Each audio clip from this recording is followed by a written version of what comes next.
पौलुस जे थिस्सलुनीयन जे पहिरें ख़त जे 4 अध्याय जे 13 वचन ते मनन करे रहिया आहियूं। अचो त असां उहो वरी सां पढ़ूं। पहिरें थिस्सलुनीयन जो 4 अध्याय ऐं 13 वचन। हे भाउर, असां नथा चाहियूं त तव्हां हुन जे विषय में जेके सुम्हियल आहिनि अज्ञानी रहो।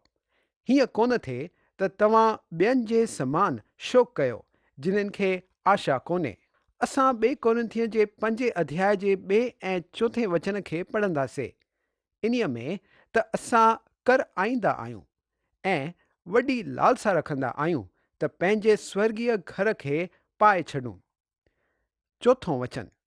ऐं असां हिन डेरे में रहंदे हुजे बोझ सां दबियल कर आईंदा आहियूं।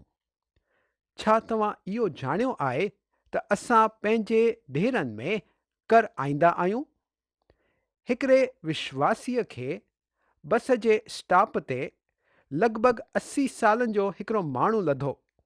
उहो ॿुढो कोसण में ऐं गारियूं ॾियण में लॻल हुयो। हुन विश्वासी शख़्स ॿुढे खे चयईं, दादा, तूं वधीक ॾींहं कोन रहंदे ऐं तोखे परमेश्वर खे पंहिंजे बर्ताव जे बारे में जवाबु ॾियणो पवंदो। ॿुढे हुन शख़्स खां पुछियईं, तोखे कीअं ख़बर आहे त मां वधीक ॾींहं कोन रहंदुसि? शख़्स ॿुढे खे जवाबु ॾिनई, इहो परमेश्वर ई तोखे ॿुधाए रहियो आहे। हुन तुंहिंजा वार अछा करे छॾिया आहिनि, तुंहिंजे चाल में डगमगाहट विझी छॾी अथई, तुंहिंजे कंध में बि कुब अची वियो आहे। जॾहिं तूं हलीं थो त तुंहिंजो साह बि खजे थो। उहो तोखे इहो ॿुधाइणु चाहे थो त तूं हिते घणा ॾींहं कोन रहंदे। तूं हिते हिकिड़े नंढे तंबूअ में रही रहियो आहीं ऐं तूं जल्दी ई खिसकी पवंदे। जवानीअ में असां ॾाकण डुकंदे भॼंदे लवंदा चढ़ंदा आहियूं। बुढ़ापो ईंदे ई असां हिकु हिकु करे ॾाकण लवंदा चढ़ंदा आहियूं। असांजे गोॾनि में सूर पवंदो आहे ऐं उहे कर आईंदा आहिनि। पौलुस चयईं त असां हिननि देहुनि में कर आईंदा आहियूं। हिननि शरीरनि खे दफ़नायो वञण वारो आहे ऐं उहे सुम्हण वारियूं आहिनि। आत्मा त प्रभुअ सां हली वेंदो आहे। ॿिए कोरिन्थियो जे 5 अध्याय जे 6 ऐं 7 वचन में पौलुस लिखियो, अतः असां हमेशा ॾाढस बधे रहंदा आहियूं ऐं इहो ॼाणींदा आहियूं त जेसिताईं असां देह में रहंदा आहियूं तेसिताईं प्रभुअ सां अलॻि आहियूं, छो त असां रूप खे ॾिसी करे न पर विश्वास सां हलंदा आहियूं। हाणे असां हिन शरीर में घर करे वेठा आहियूं। असां हिन में ई रहंदा आहियूं। असल में माण्हू असांखे ॾिसी कोन सघंदा आहिनि, छो त असां पंहिंजे शरीर में लिकियल आहियूं। मूं जहिड़ा घणाई आहिनि जेके रेडियो ते ॻाल्हाईंदा आहिनि। माण्हू हुननि खे छड़ो ॾिसण लाइ हुननि जी सभाउनि ते वेंदा आहिनि, छो त रेडियो ते उहे छड़ो हुन जो आवाज़ु ॿुधो हूंदो आहे। पर मुंहिंजे ख़्याल सां उहे माण्हू हुननि खे असल में कोन ॾिसंदा आहिनि। ॿाहिरों हुननि खे छड़ो कपिड़नि मां हिकिड़ो चहिरो ऐं 2 हथ ॿाहिरि निकिरंदे नज़र ईंदा आहिनि। असली माण्हू त देह जे या शरीर जे अंदरि आहे। असांजे घर जी यानी शरीर जी शायदि सुठी मरमत कोन थी हूंदी, पर जेसिताईं मां हिन धरतीअ ते हली रहियो आहियां तेसिताईं मूंखे इन्हीअ में ई रहणो पवंदो। अॻिते ॿिए कोरिन्थियो जे 5 अध्याय जे 8 वचन में पौलुस चवे थो, इन्हीअ करे असां ॾाढस बधे रहंदा आहियूं ऐं देह सां अलॻि थी करे प्रभुअ सां गॾु रहणु अञा बि उत्तम सम्झंदा आहियूं। मूंखे हिन खां ख़ूबसूरत ॻाल्हि काई सुझे ई कोन थी। मुंहिंजी मौत खां पोइ अगरि मूंखे दफ़नाइण जे वक़्त ते अची तव्हां इहो चवंदव त मां केॾो सादो थो नज़र अचां त दोस्त, मां तव्हांखे इहो ॿुधाइणु चाहियां थो त मां हुते हूंदुसि बि कोन। तव्हां छड़ो मुंहिंजे हिन तंबूअ खे ॾिसंदा हूंदव जेको मां पुठियों छॾे वेंदुसि। उहो मुंहिंजो झूनो घरु हूंदो जंहिंखे सुम्हारियो वियो हूंदो। मां त प्रभुअ सां गॾिजण लाइ हलियो वियो हूंदुसि। वरी सां जी उथारण जे वक़्त ते असां जूं देहूं उथारियूं वेंदियूं। घणा ई साल अॻु में हिकिड़े मशहूरु शहर में कुझु ॼणा हिन शइ ते बहस करण लॻा त वरी सां जी उथणु इहो आत्मिक रूप सां आहे छा। हिकिड़ो ढिली सिख्या वारो शख़्स अॼु बि इहो दावो थो करे त उहो छड़ो आत्मिक आहे। उहो माण्हू बिल्कुलु विश्वास कोन थो करे त जिस्मानी शरीर सां को वरी सां जी उथंदो। हिकिड़ो ॾाढो मशहूरु यूनानी ज़बान में पंडित हिकिड़ो लेख परियाईं जेको कोरिंथियो जे पहिरें ख़त जे 15 अध्याय ते लिखियलु हुयो। स्वाभाविक जिस्म पोखियो वेंदो आहे ऐं आत्मिक जिस्म जी उथंदो आहे। जीअं त स्वाभाविक जिस्म आहे त आत्मिक जिस्म बि आहे। इहे अखर असांखे कोरिंथियो जे पहिरें पत्र जे 15 अध्याय जे 44 वचन में मिलनि था। हुन शख़्स जे लेख आत्मिक हिन अखर ते ज़ोर ॾिनो हुयो। पंहिंजो नतीजो पेश कंदे संदसि चयईं, हाणे भाऊ तव्हां ॾिसी सघो था त वरी सां जी उथणु आत्मिक रीतिअ सां थिए थो, छाकाणि त इहो वचन चवे थो त उहो आत्मिक आहे।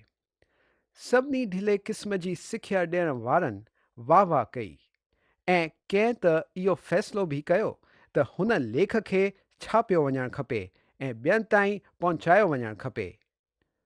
ओॾी महिल हिकिड़ो ॾाढो चङो यूनानी पंडित हुननि विच शामिल हुयो ऐं उहो उथी बीह रहियो। जॾहिं उहो उथी बीठो तॾहिं सभु ढिली क़िस्म जी सिख्या ॾियण वारा चिंता में पइजी विया, छो त उहो अहिड़ा सवाल पुछण जे क़ाबिल हुयो जेके हुननि खे उलझन ऐं परेशानीअ में विझी छॾनि। हुन चयईं, मां हुन लेख जे लेखक खे हिकु सवाल पुछणु चाहींदुसि। ॾाढो हिचकिचाईंदे उहो लेखक उथी बीठो। हाणे जनाब, कहिड़ो वधीक अहमियत थो रखे, हिकिड़ी संज्ञा या हिकिड़ो विशेषण? हिकिड़ो ॾाढो सवलो सवाल आहे, पर मां चाहियां थो त तव्हां हिन जो जवाबु ॾियो। हे ॿुधी उहो लेखक ॾिसण लॻो त उहो कहिड़े दिशा में वञी रहियो हुयो ऐं हुन जो जवाबु कोन पियो ॾियणु चाहे, पर हुन खे ज़रूरु चवणो पियो त हिकिड़ी संज्ञा वधीक अहमियत थी रखे। हाणे महाशय, मां अजब थो कयां त तव्हां पंहिंजो लेख जेको अॼु पेश कयो हुन में तव्हां ज़ोर त हिकिड़े विशेषण ते ॾिनो, पर हिकिड़ी संज्ञा वधीक अहम अखर आहे। हाणे असां हुन खे वरी सां ॾिसूं। स्वाभाविक जिस्म पोखियो वेंदो आहे ऐं आत्मिक जिस्म जी उथंदो आहे। हुन चयईं, छड़ो हिकिड़ी ई शइ वरी सां जी उथण में खई वञे थी ऐं उहो आहे उहो जिस्म। जॾहिं उहो मरे थो, उहो हिकु क़िस्म जो शरीर आहे, हिकु स्वाभाविक जिस्म। उहो शरीर जी उथंदो आहे, पर हिकु आत्मिक जिस्म थी। हाणे हुन आत्मा जे प्रभाव ऐं अधिकार हेठां, पर उहो अञा ताईं हिकु जिस्म आहे। ऐं हुननि उहो लेख कॾहिं कोन छापियो। हुननि फ़ैसिलो कयो त हुन खे न छापणु वधीक सुठो रहंदो। मां तव्हांखे चवां थो त व्याकरण में थोरो सोच वीचार करण सां हिन वॾे अभ्यासक जे सॼे लेख ऐं बहस जो जवाबु मिली वञे हा। हिकिड़ो ॿियो शास्त्र लेखक आहे जंहिंजो नालो दानियल आहे, जंहिं शारीरिक मौत खे सुम्हणु चयो हुयो। जेके ज़मीन जे हेठां सुम्हियल हूंदा हुननि मां घणाई माण्हू जाॻंदा, केॾा त सदाईअ जे ज़िंदगीअ जे लाइ ऐं केॾा पंहिंजी नामधराई ऐं सदाईअ ताईं अत्यंत घिनौना बीहण जे लाइ। इहे अखर असांखे दानियल जे 12 अध्याय जे 2 वचन में मिलनि था। मिटी त मिटीअ में मिली वेंदी, उहो त उहो जिस्म आहे, पर उहो आत्मा परमेश्वर वटि थो वञे जंहिं हुन खे मोकिलियो आहे। मुअल माण्हुनि जा शरीर सुम्हियल हुजण, हीअं चवण जी चोथी वजह असां हाणे ॾिसंदासीं। पहिरें मसीही माण्हुनि हुन जाइ लाइ हिकिड़ो घणो ई अद्भुत अखर वापरियो, जंहिं जाइ ते उहे पंहिंजे अज़ीज़नि जे मौत खां पोइ हुन जी देहुनि खे दफ़नाईंदा हुआ। उहे यूनानी अखर कोई मेटेरियोन वापरींदा हुआ, जंहिंजी माना आहे अनजान माण्हुनि लाइ हिकिड़ी आराम करण जी जाइ, सुम्हण जी जाइ। इहो उहो ई अखर आहे जंहिंमां असांखे अंग्रेज़ी अखर सिमेटरी मिलियो आहे। उन्हीअ ई ॾींहंनि में साॻियो ई अखर सराय या होटल लाइ वापरियो वेंदो हुयो। होटल उहा ई जाइ हूंदी आहे जिते तव्हां सुम्हण लाइ राति गुज़ारींदा आहियो, पोइ ॿिए ॾींहुं तव्हां उथी करे पंहिंजो सफ़र जारी रखण जी लालसा कंदा आहियो। इहा साॻी ई तस्वीर हुन जाइ जी आहे जिते तव्हां पंहिंजे प्यारे विश्वासियुनि खे दफ़नायो आहे। अगरि तव्हांजो हिकिड़ो दोस्त छुटीअ जे वक़्तु कंहिं होटल में वञी रही पंहिंजो वक़्तु बिताए थो त तव्हां छा हिन ॻाल्हि ते ॻोड़ा ॻारींदव? न, तव्हां हुन सां ख़ुशी मनाईंदव। हिकिड़े विश्वासीअ जी बि देह ॼण त हिकिड़े होटल में रखी वेंदी आहे हुन ॾींहं ताईं जंहिं ॾींहुं हुन खे वरी सां जीअरो कयो वेंदो। हिकिड़े ॾींहुं प्रभु अचण वारो आहे ऐं हुन देह खे वरी सां उथारियो वञण वारो आहे। अचो त वरी सां तेरे वचन ते ध्यानु ॾियूं। हीअं न थिए त तव्हां ॿियनि वांगुरु शोक कयो जिन खे आशा कोन्हे। विधर्मी दुनिया वटि कोई आशा कोन हुई, इन्हीअ करे मौत हुननि लाइ ठप जी शइ आहे। थिस्सलुनीका में हिकिड़े पथर ते हीअं लिखियलु पायो वियो हुयो, मौत खां पोइ वरी सां जीअरो कोन थिबो, क़बर खां पोइ वरी सां मुलाक़ात कोन थींदी। हिकिड़े यूनानी कवि थियोक्रिटुस लिखियो, आशाऊं त जीअंदड़ जे विच में आहिनि, मुअल त आशा रहित आहिनि। प्राचीन काल जी दुनिया जो अहिड़ो ई विश्वास हूंदो हुयो। इहे ॾाढा निराश ऐं उदासीअ सां भरियल अखर आहिनि। मसीही विश्वासी खे विधर्मियुनि वांगुरु निराश ऐं दुखी कोन थियणु खपे। मां घणनि ई मौत जी क्रियाउनि जे वक़्तु शामिल रहियो आहियां ऐं हुननि परिवारनि खे ॾिसी करे ही मां ॿुधाए सघंदो आहियां त उहे मसीही आहिनि या न। माण्हुनि जे रोअण जे तरीक़े मां बि ख़बर पइजी वेंदी आहे त हुननि वटि आशा आहे या कोन्हे। मसीही रोअंदा ज़रूरु आहिनि, इहा काई ग़लति ॻाल्हि कोन्हे। पौलुस कॾहिं बि हीअं कोन चयो त विश्वासियुनि खे रोअणु कोन खपे, पर हुन इहो ज़रूरु चयो आहे त असांखे ॿियनि वांगुरु दुख कोन करणो आहे, जीअं त असांखे हुननि वांगुरु आशा ई कोन्हे।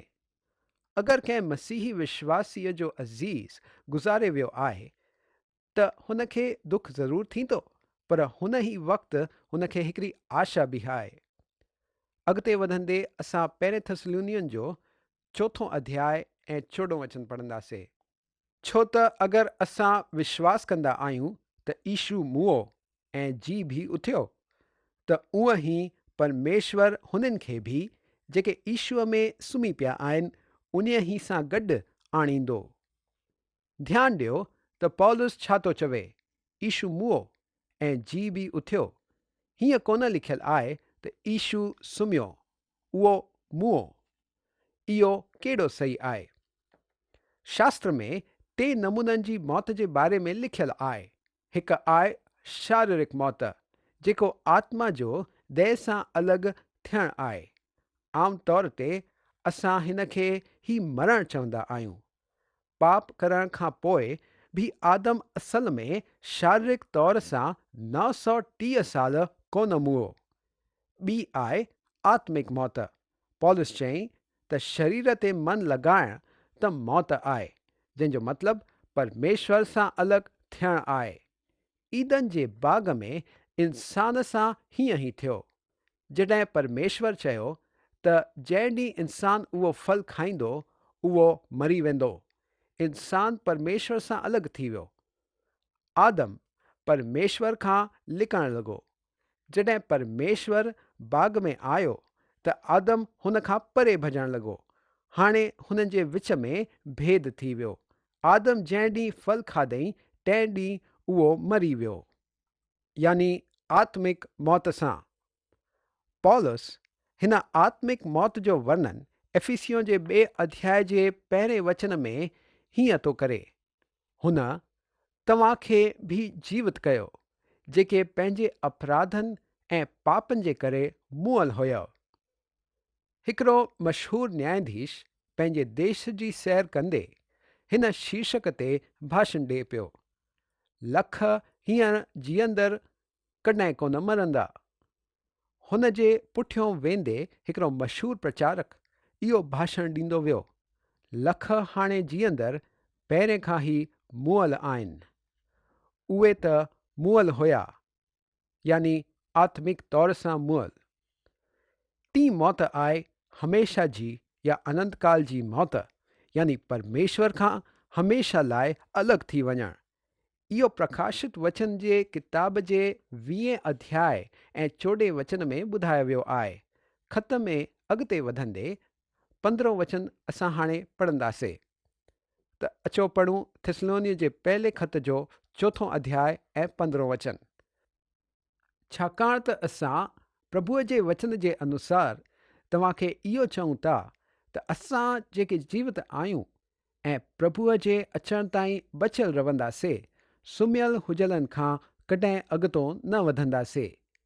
प्रभुअ जे वचन जे अनुसार इहो पौलुस जो आश्वासन आहे त उहो हुननि जे सवाल लाइ परमेश्वर जो जवाबु ॾेई रहियो आहे। पौलुस इहो ॼाणींदो हुयो त थिस्सलुनीका वारा हुननि खे खणी चिंतित पिया थियनि, जेके मसीह में विश्वास कंदे मुआ हुया, छो त उहे मसीह जे ॿिए आगमन खां पहिरियों ई मरी विया हुया। पौलुस हुननि खे इहो आश्वासन ॾेई रहियो आहे त मसीह द्वारा कलीसिया खे मथे खणण वक़्तु इहे पहिरियों उथारे खयां वेंदा। हिन लाइ हिन 15 वचन जो ॿियो हिसो पढ़ंदासीं, जेको चवे थो, असां जेके जीवित आहियूं ऐं प्रभुअ जे अचण ताईं बचियल रहंदासीं, सुम्हियल हुजलनि खां कॾहिं अॻितो न वधंदासीं। अचो अॻिते वधंदे असां 4 अध्याय ऐं 16 वचन पढ़ूं।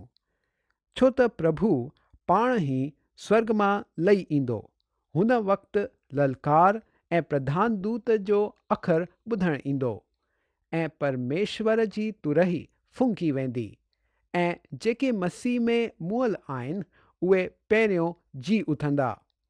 प्रभु पाण ई स्वर्ग मां लही ईंदो। इहो मूंखे घणो ई भाईंदो आहे। उहो स्वर्ग दूतनि खे कोन मोकिलींदो। जॾहिं उहो धरतीअ ते पंहिंजो राज स्थापित करणु ईंदो, उहो पंहिंजे स्वर्गदूतनि खे चुनियल माण्हुनि खे गॾु करण लाइ 4 दिशाउनि में मोकिलींदो।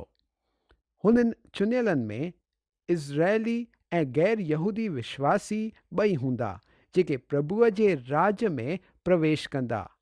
पर ईश्वर जो कलीसिया लाइ अचण वक़्तु स्वर्गदूतनि जी कोई भी सेवकाई कोन थींदी। स्वर्गदूतनि मसीह जे पैदा थियण जी घोषणा कई, पर उहा घोषणा कीअं कई वई हुई? दाऊद जो पुटु हिकिड़ो नओ जन्मियल राजा हीअं करे घोषित कयो वियो हुयो। उहो राजा हीअं करे घोषित कयो वियो हुयो। उहे ज्ञानी माण्हू इहो ॼाणणु चाहिनि पिया त हुननि खे उहो यहूदियुनि जो राजा किथे मिलंदो। ॿिए पासे पेंतीकुस्त जे ॾींहं ते कलीसिया जॾहिं स्थापित थी, हुते कोई स्वर्गदूत कोन हुया। पवित्र आत्मा पाण हेठि लही आयो। जॾहिं प्रभु पंहिंजी कलीसिया खे जग मां ॿाहिरि कढी वेंदो, तॾहिं उहो पाण हेठि लही ईंदो। कोई स्वर्गदूत कोन हूंदा हुन वक़्त ते। स्वर्गदूत इज़राइल सां संबंधित आहिनि, कलीसिया सां न। त अॼु असां परमेश्वर जे वचन मां काफ़ी कुझु ॾिठो। मुंहिंजी आशा आहे त परमेश्वर तव्हांखे हिन मां घणो ई कुझु ॿुधायो हूंदो।